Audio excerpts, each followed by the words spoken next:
I'm here for today's Lunch Alert with Ed Klein, who is the author of the new book, Guilty as Sin, his third book about Hillary Clinton, well, third or fourth. He wrote the book called The Amateur that was about Obama, but also about the Clintons. His other book, Blood Feud, about the relationship between them, and then Unlikable, when he zeroed in on Hillary herself. This book really recounts how Hillary has skipped out on justice and escaped the rap so many times in her career, and how she deserved to be punished for many of the things she's done. Now, in 1986, Bill called me and said he was thinking of divorcing Hillary, and said that he asked me to poll whether it would hurt his chances for re-election if he did. And we discussed the dynamics of living separately and all of that stuff. And it didn't come to pass. But now, really, the Clintons are separated. They live completely separate lives in completely separate homes. And Ed has some very interesting insights about that. It is very interesting what Dick just said about their separate lives, because Bill, unknown to most people, has a penthouse apartment on the 5th floor of his library in Little Rock, where he spends a great deal of time. He speaks to Hillary frequently during the day, sometimes up to, I'm told, 12 times a day about politics and policies, but they do not exchange anything very personal. He doesn't know much about her health, believe it or not, because she will not tell him, and she knows very little about his private life. But what I've discovered is that there in that penthouse, Bill invites young interns, female interns who work in the library, to come up to his 5th floor penthouse. They have a vegan lunch, and then they give him a foot massage. Now, I don't know if it goes any further than that. Man, does that sound like a good time. Yes, indeed. Well, you know what they said in the movie Pulp Fiction, a foot massage is more than a foot massage. Yeah. In addition to that, he also has parties in which he invites young women, good-looking women, up to this penthouse and takes a garden hose and hoses them down. And his friend said, if this ever got out, Bill, like it would be the t-shirt first time it would be a presidential wet T-shirt contest. Yeah. And how do you think Hillary handles all of this? Well, I don't think she knows much about what Bill is up to, and at least not until she reads my book, at which point she will find out. But it is very interesting that in Bill's psyche, if you want to call it that, he is very ambivalent about Hillary's running for president, because in his view, it's a no-win for him. If she loses, then the money that is flowing into the Clinton Foundation will dry up because the Clintons will no longer be in power. If she wins, then suddenly he, as the first spouse, first husband, will be under a lot of scrutiny. And this will put a crimp in his style of life. And so he has told his friends that he has absolutely no intention of being the first spouse and living in the White House, where all the press corps will be able to follow him day in, day out. He wants to continue his life as sort of a bachelor, flying all over the world with pretty girls and having his foot massages. I want to just take this chance to elaborate something we discuss in our book, Armageddon, about why Hillary tolerates Bill's conduct. And this is based really on my 20 years of direct observation. Bill is a very elusive guy. When he needs you, he's all over you.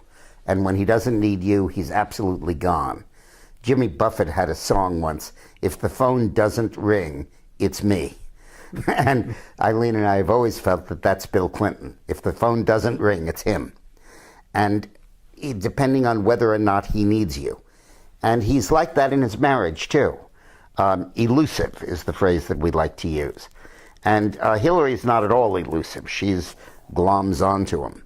But Bill keeps a distance and is often just not psychologically or emotionally available. I always like to say that Bill back then that Hillary deeply loved Bill and that Bill deeply loved Bill. So they had something in common.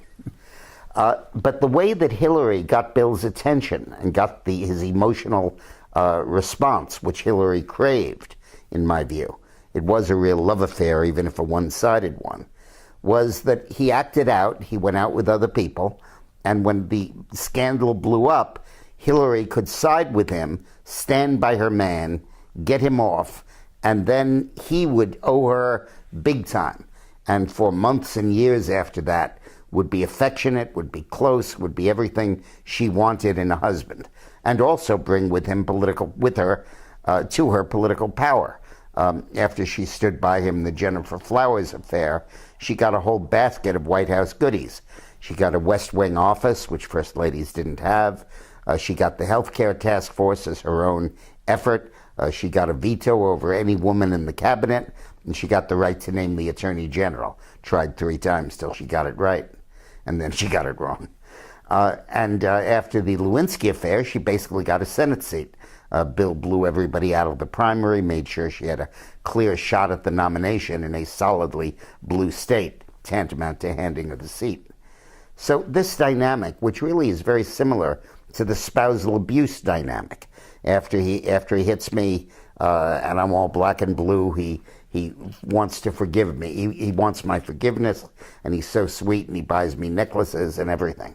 And that battered woman syndrome I've watched for 20 years, and I believe it was at the core of the Clinton marriage. Now it's not. Now it's not a marriage, it's a RICO, a racketeering organization. Bill is in charge of making the money, collecting the money, and Hillary's in charge of dispensing the favors from her desk in the White House or her desk in the State Department, or her anticipatory showing up at the White House. And so it's totally different now, but back then it was really a fascinating thing to watch. Today's New York Times vindicates a story Eileen and I have first revealed 20 years ago about what we called at the time the secret police that Hillary Clinton hired to dig up dirt on the women who were accused of being involved with her husband.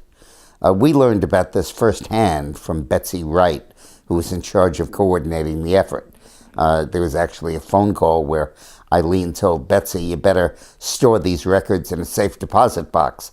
And Betsy said, "Safe deposit box? It would be more like a warehouse." And the more we learned about this, the hiring of private detectives to dig up dirt on women, to discredit them, to nail them, in Hillary's words, to crucify them, the more revolting Hillary seemed as a potential president.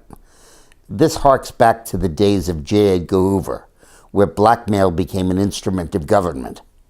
And the more we learned about communist systems, where the goal of the leader is to hold the people in line, not so much by putting them in prison anymore, but by digging up dirt on them and blackmailing them into silence and complicity, the more we realized that Hillary Clinton should not be president of the United States.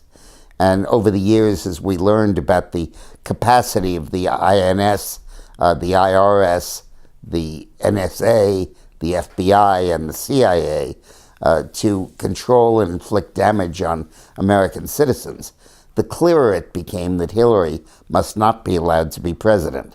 And that's animated a lot of the work we've done in this campaign. The issue should not be confused with infidelity. That's Bill Clinton's problem. Or with sticking with Bill as a result of infidelity, or with the concept that Hillary was stupid for not recognizing Bill's infidelity. All of those issues are extraneous to the core question, which is Hillary Clinton's harassment of women, her deliberate intervention in their lives, digging up dirt on them, when all they did was to be linked romantically to her husband. This pattern of behavior, Nixonian in the extreme, is something that should disqualify her from service as president. To get further details on this information, look at our book, Armageddon, How Trump Can Beat Hillary. It's beyond me how women can vote for Hillary when they look at what she did to other women who, after all, may have only said yes to her husband. Thanks for watching.